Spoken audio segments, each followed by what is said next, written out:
12માં આપણું 12મું ચેપ્ટર સૌજન્યશીલ પ્રભાશંકર. સૌજન્યશીલ એટલે શું? તો કે પ્રતિભાશાળી. બરાબર.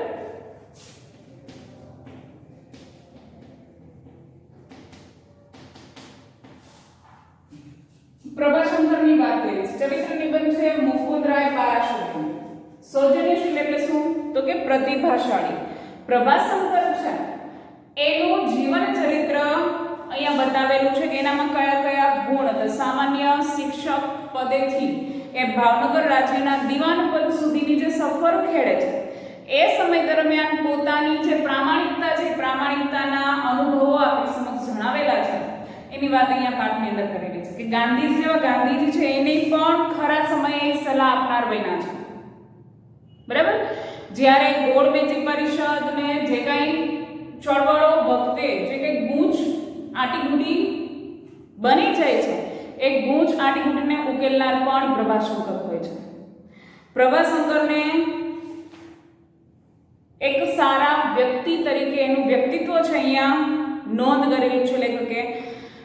આ ચરિત્ર નિબંધ છે એમાં પ્રભાશંકરના વ્યક્તિ તરીકેના ગુણોને વ્યક્ત કરવા માટે એણે ખાલી ગુણોનું જ વર્ણન નથી કરેલું લેખકે, પણ એ ગુણો પ્રભાશંકરના વ્યવહારમાંથી કેવી રીતે આપણને જોવા મળ્યા, એના વ્યવહારમાંથી, એના વર્તનમાંથી કેવી રીતે આપણે જોઈ શક્યા છે એના પ્રસંગો અહીંયા ટાંકેલા છે. બીજું કે પરહિત સાધક હતા, નિષ્પૃહ હતા, લોકોની સેવા કરવામાં માનતા હતા, એના ઉદાહરણો છે પણ અહીંયા ટાંકેલા છે કે પ્રભાશંકર જેવા પ્રતિભાશાળી વ્યક્તિ, સત્યનિષ્ઠ વ્યક્તિને મારવા માટે ગુંડાઓ મોકલવામાં આવે છે, મારાઓ મોકલવામાં આવે છે, તો પણ પ્રભાશંકર એને સમજાવીને એને માફ કરી દે છે. એનું ઉદાર દિલ છે એ પણ અહીંયા દર્શાવેલું છે. પ્રભાશંકરને ઓફર મળે છે જ્યારે ભાવનગર હતા ત્યારે કે ભાઈ ભાવનગર છોડી અને તમે કાશ્મીરના મહારાજ છે એ પોતાની પાસે બોલાવે છે કે તમને ત્યાં જે મળે છે એના કરતાં અહીંયા અમે વધારે આપશું, તો પણ એ ઓફર છે એ પ્રભાશંકર સ્વીકારતા નથી. બરાબર. એટલે એના જે નાના નાના પ્રસંગો છે, ગુણો છે, એનું વ્યક્તિત્વ છે એ અહીંયા લેખકે આપણને જણાવ્યું છે. વિદ્યાર્થી મિત્રો, પાઠ છે એ થોડો અટપટો છે. અટપટો મતલબ કે સહેલો જ છે, એકદમ ઈઝી છે, પણ એમાં જે આવતા શબ્દો છે એ તમે સાથે પેન્સિલ રાખશો અને હું જે કહેતી જાઉં લખતા જશો તો વધારે ઈઝી પડશે.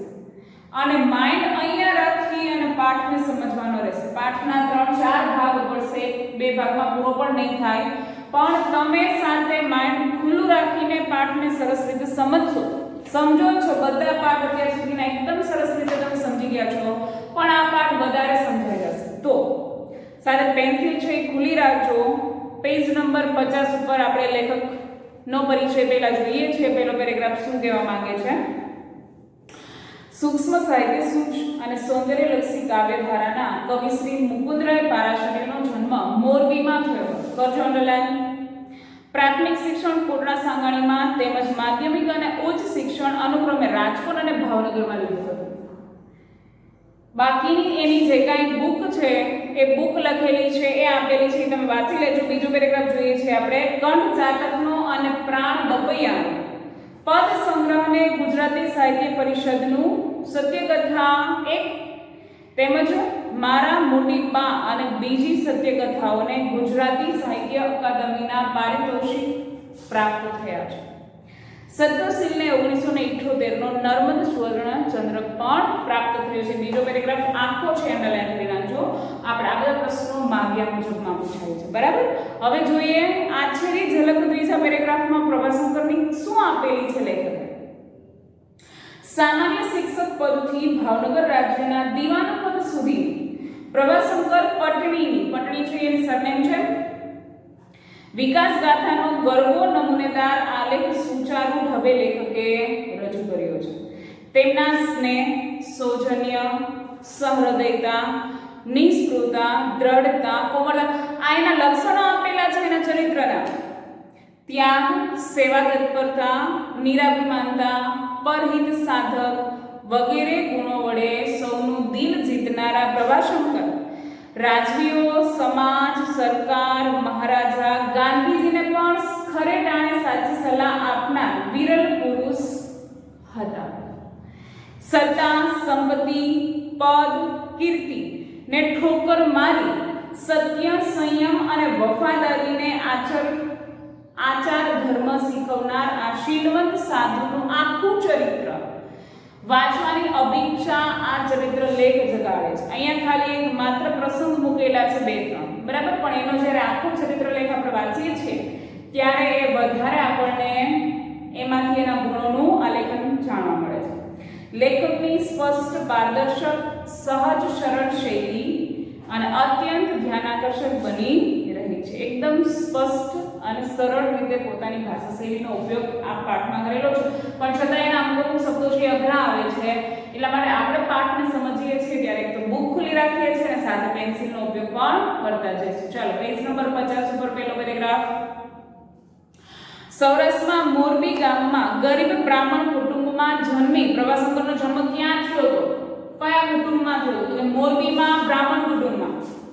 મેટ્રિક સુધીનો અભ્યાસ કરી સામાન્ય શિક્ષક પદથી પ્રારંભ કરીને ભાવનગર રાજ્યના દિવાન પદ તથા એડમિનિસ્ટ્રેટ એટલે કે વહીવટકર્તા ના પદને શોભાવનાર, હિન્દના દેશી રાજ્યોના માનવંતા એટલે કે માનનીય સલાહકાર બનનાર, બ્રિટિશ સલ્તનત એટલે કે રાજ્ય, બ્રિટિશ રાજ્યના પરમ વિશ્વાસ મેળવી ઇન્ડિયન કાઉન્સિલિંગ તથા ભારતીય લીગ ઓફ નેશન મતલબ કે ભારતીય સલાહકાર સમિતિ અને લીગ ઓફ નેશન મતલબ કે રાષ્ટ્ર સંઘ માં સ્થાન ભોગવનાર અને દેશના સ્વાતંત્ર્ય માટે પૂજ્ય ગાંધીજીના અંગત મિત્ર રહી કાર્ય કરનાર સર પ્રભાશંકર દલપતરામ પટણી.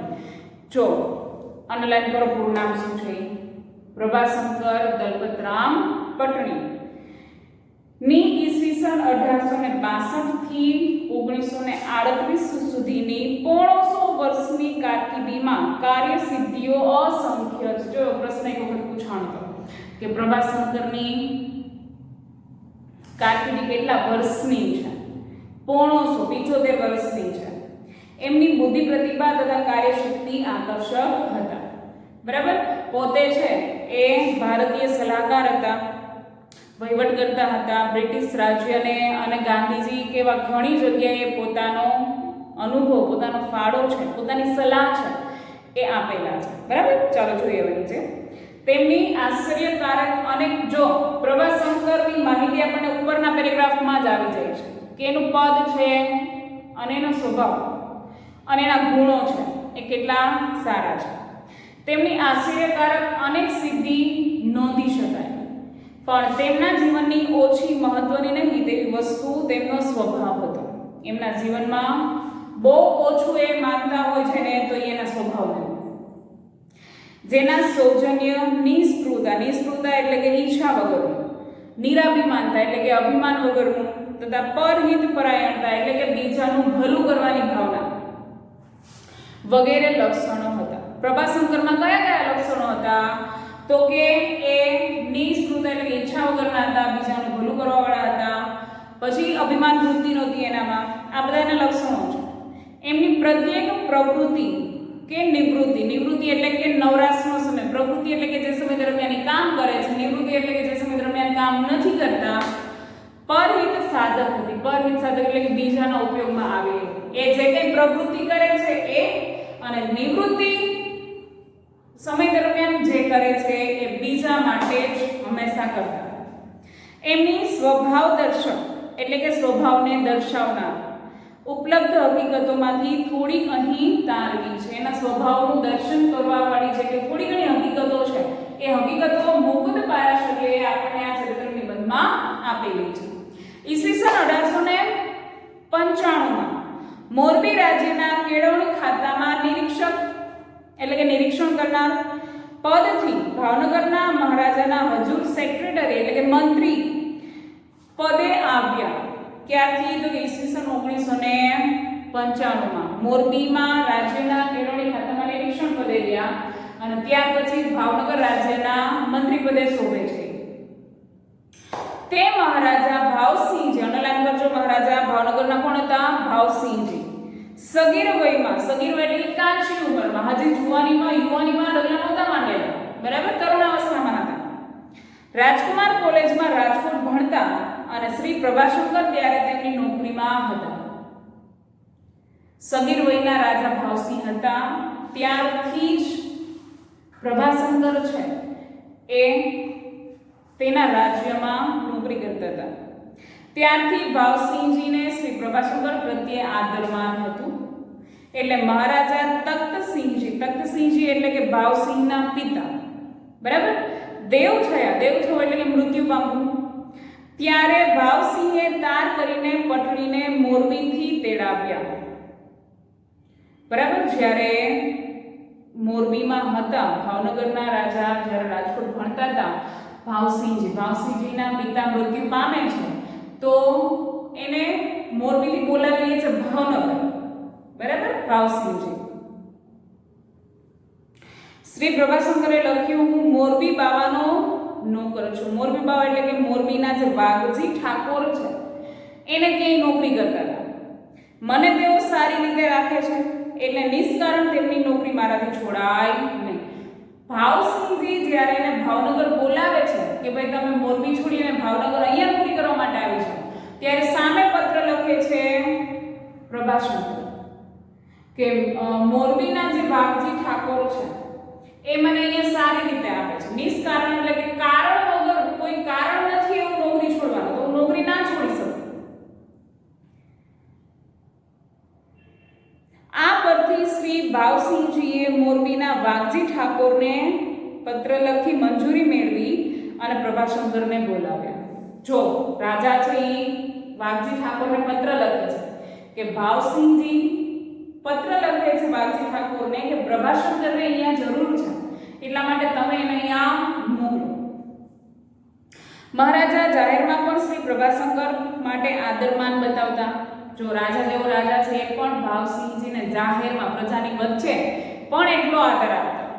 તેની મશ્કરીમાં તેમજ અન્યથા એટલે કે બીજી રીતે આજકાલમાં મહારાજા તેમને દિવાન પદ આપશે. દિવાન પદ એટલે કે મંત્રી પદ આપશે એવી લોકવાયકા ચાલેલી. અંદરો અંદર લોકો એવી લોકવાયકા એટલે કે લોકો દ્વારા થતી વાતો, અંદરો અંદર એ લોકો એવી વાતો કરતા હતા કે મહારાજા ભાવસિંહજી જે રીતે પ્રભાશંકરને આદરમાન આપે છે એ જોતા થોડાક જ સમયમાં ભાવસિંહજી છે એ પ્રભાશંકરને મંત્રી પદ આપવા જોઈએ. તદ્દન નવી નોકરીમાં આવી સત્તાપદ વધતા પ્રભાશંકરનું ખૂન કરવા. એકદમ નવી નોકરી મળે છે અને એનું પદ પણ વધી જાય છે. હવે સત્તાપદ વધે છે તો એની આજુબાજુમાં રહેવાવાળા જે બીજા લોકો છે કે જેને એ ઉચ્ચ પદે આવી જાય છે એ નથી ગમતું, એ લોકો ભાવસિંહજી ના મંત્રી પદની અંદરના જે લોકો છે એ પ્રભાશંકરને મારવા માટેની યોજનાઓ બનાવે છે. કરાવવા યત્ન પણ થયેલા, એને ખૂન કરાવી નાખવાના પ્રયત્નો પણ થાય છે. એવા એક પ્રયત્નમાં પોતે પકડેલા મારાને ક્ષમા આપી. મારા એટલે કે જે મારવા આવનાર વ્યક્તિ છે પ્રભાશંકરને, એને ક્ષમા માફ કરી દે છે, એને પકડી લે છે અને પ્રભાશંકર છે એ જે એને મારવા આવનાર વ્યક્તિ છે એને છોડી દે છે. પાછો વાળીઓને વાત દાબી દીધી. જો છોડી દે છે, એને માફ કરી દે છે ત્યાં સુધી તો ઠીક છે, પણ એની ઉપર એવો હુમલો થયો તો, એને કોઈ મારવા માટે આવેલું હતું, એ વાતને પણ દાબી દે છે. જાહેરમાં એ વાત પણ આવવા દેતા નથી. તે પછી એ પ્રયત્ન બંધ થયા. એટલે પ્રભાશંકર છે એટલું ઉદાર દિલ રાખે છે, પછીથી એને મારવા માટેના પ્રયત્નો છે એ બંધ થઈ જાય છે. પણ એ બનાવ પછી શ્રી પ્રભાશંકરે એક મુક્તક વડે પ્રભુ પ્રાર્થના કરી. એ બનાવ એટલે કે એને ખૂન કરી નાખવાના જે કંઈ પ્રયત્નો થતા હતા, ત્યાર પછી એ એક મુક્તક વડે ભગવાનને પ્રાર્થના કરે છે. શું પ્રાર્થના કરે છે જોઈએ આપણે. મારી આખી અવની પરની જિંદગાની વિશે મેં, જિંદગાની એટલે કે જિંદગી, અવની એટલે કે પૃથ્વી, આ પૃથ્વી ઉપરની જેટલી મારી જિંદગી છે એ જિંદગી દરમિયાન મેં રાખી હોય મીજ રીપુ પરે દ્રષ્ટિ, જે રીતની મેં, રીપુ એટલે કે દુશ્મન, બરાબર, મેં મારા દુશ્મન પ્રત્યે જે રીતની દ્રષ્ટિ નજર રાખી હોય તેવી જો મુજ ઉપર તું રાખીશ શ્રી મુરારી એટલે કે હે કૃષ્ણ, જેવી દ્રષ્ટિ મેં મારા દુશ્મન પ્રત્યે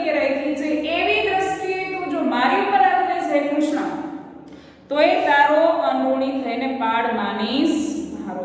અઋણી એટલે કે ઋણ વિના. તારો ઘણો જ આભાર મારી ઉપર રહેશે કે જો હું મારા દુશ્મનો પ્રત્યે હું જેવી દ્રષ્ટિ રાખું છું એવી દ્રષ્ટિ હે ભગવાન તું મારી ઉપર રાખીશ તો પણ તારો ઘણો આભાર છે એવું મુક્ત પળે ભગવાનને પ્રાર્થના કરે છે. શ્રી પ્રભાશંકર હજુ સેક્રેટરી પદે હતા. સેક્રેટરી પદે છે એ હજી પણ બિરાજમાન હોય છે. તે વખતે મહારાજા ભાવસિંહજીએ એક વરિષ્ઠ એટલે કે ઊંચા અમલદારને રાજીનામું આપી 24 કલાકમાં ભાવનગર છોડી જવા હુકમ કર્યો. પોતે હજી સેક્રેટરી પદે જ હોય છે, મંત્રી નથી બન્યા હોતા, પણ ભાવનગરના એક ઉચ્ચ અમલદાર છે એને રાજીનામું આપી દેવાનું ભાવસિંહજી કહે છે અને 24 કલાકની અંદર એ સ્થળ છોડીને પણ ચાલી જવાનું કહે છે. અને પછી શ્રી પ્રભાશંકરને બોલાવી માગેલા રાજીનામા પર મંજૂરીનો હુકમ લખવા આજ્ઞા કરી. પ્રભાશંકરને બોલાવે છે અને જે અમલદારે રાજીનામું આપ્યું હતું એ રાજીનામુંને પાસ કરી દેવું, બરાબર, એની ઉપર મંજૂરીનો હુકમ કરવા માટે એને બોલાવે છે. એ વખતે બધી હકીકત જાણી શ્રી પ્રભાશંકરે પોતાનું રાજીનામું લખી મહારાજાને આપ્યું. જે બીજા કોઈનું રાજીનામું હતું એની ઉપર મહોર મારવાની હતી એ પ્રભાશંકર નથી કરતા, પણ એ જ સમય દરમિયાન પ્રભાશંકર પોતાનું રાજીનામું લખે છે, બરાબર, અને એ ભાવસિંહજીને આપી દે છે. આ શું મહારાજાએ પૂછ્યું. શ્રી પ્રભાશંકરે આ મતલબનું કહ્યું. મતલબ એટલે કે એનું કારણ આપતા કહે છે. જ્યારે પ્રભાશંકર પોતાનું રાજીનામું ભાવસિંહજીને આપે છે ત્યારે શું કામ એ રાજીનામું આપે છે એનું કારણ કહે છે. રાજા કેવળ સત્તાધીશ દંડદાતા નથી. દંડદાતા એટલે સજા આપનાર. રાજા છે એ ખાલી સત્તા ભોગવી અને સજા આપનાર વ્યક્તિ જ નથી, પ્રજાનો બાપ પણ છે. અને નોકર થવાથી કોઈ માણસ આપણો પ્રજાજન મટી જતો નથી. કોઈ આપણી નીચે નોકરી કરે છે મતલબ કે આપણો નોકર છે તો એ આપણી પ્રજામાંથી બહાર છે એવું આપણે નથી સમજી શકતા. નોકર ભૂલ કરે તો તેને સુધારવાની ફરજ અમલદારની અને એકથી વધુ અમલદારોના પણ અમલદાર એવા રાજાની છે કે કદાચ કોઈ ભૂલ આપણા અધિકારીથી થઈ ગઈ હોય તો એ ભૂલને સુધારવાની તક અમલદારોએ આપવી જોઈએ અને એ અમલદારો એવા રાજા છે એને તો એ ભૂલને સુધારી લેવી જોઈએ. એને બદલે જો રાજા ઘડીકમાં કોપે એટલે કે ગુસ્સે થાય અને જે કુટુંબે પેઢી દર પેઢી રાજની સેવા કરીને જીવન આપ્યા હોય એવા કુટુંબના એક માણસે રાજના નોકર તરીકે કંઈ ભૂલ કરી હોય તો તેને બદલ તત્કાલ આકરી સજા કરે તો આવા મનસ્વી એટલે કે મનનું ધાર્યું કરવાવાળા રાજાની નોકરી કરવા કોણ સારો માણસ ઈચ્છા રાખે? કે જે વ્યક્તિના પેઢી દર પેઢીથી લોકો છે એ રાજાની સેવા કરતા હોય, એની નોકરી કરતા હોય, એની એક ભૂલ થવાથી રાજા એ ભૂલને સુધારવાની બદલીમાં એને જો આકરામાં આકરી સજા કરતા હોય તો આવા મનનું ધાર્યું કરવાવાળા, એના માટે શબ્દ વાપરેલો છે મનસ્વી, રાજા સાથે કોઈ સારો વ્યક્તિ છે એ કેવી રીતે ઈચ્છા રાખી શકે અહીંયા નોકરી કરવા માટે? માટે મેં રાજીનામું આપ્યું છે. પ્રભાશંકર એમ કહે છે કે મેં રાજીનામું આપ્યું એ એટલા માટે કે રાજા છે એ પ્રજાને સુધારવી જોઈએ, એની ભૂલને માફ કરવી જોઈએ, નહીં કે એને સજા આપવી જોઈએ. એટલા માટે હું મારું રાજીનામું આપું છું. મહારાજાએ વાત સાંભળી બગડેલી બાજી સુધારવા શ્રી પ્રભાશંકરને સર્વ છૂટ આપી. સર્વ છૂટ એટલે કે પરવાનગી આપી. કઈ બાજી બગડી ગઈ? તો કે અમલદારને 24 કલાકમાં એ રાજ્ય એ જગ્યા છોડીને જવાની જે વાત કીધી હતી રાજાએ, એ આખી વાતને પ્રભાશંકરને રાજા એવું કહે છે ભાવસિંહજી કે તમારે એ વાતને સંભાળી લેવી, એ અધિકારી હવે રાજ્યની બહાર ન જવો જોઈએ અને આપણી સાથે જ એ નોકરી કરવો જોઈએ. એની જે કંઈ ભૂલ છે એ ભૂલને સુધારી સ્વીકારી અને ફરી પાછો એ આપણા નોકરીમાં લાગી જાય એ રીતની તમામ પરવાનગી છે એ પ્રભાશંકરને આપે છે. આજનું આપણું ચેપ્ટર અહીંયા સુધીનું જ રાખીએ છીએ. બાકીનો ભાગ છે એ આવતા લેક્ચરમાં જોઈશું. Thank you.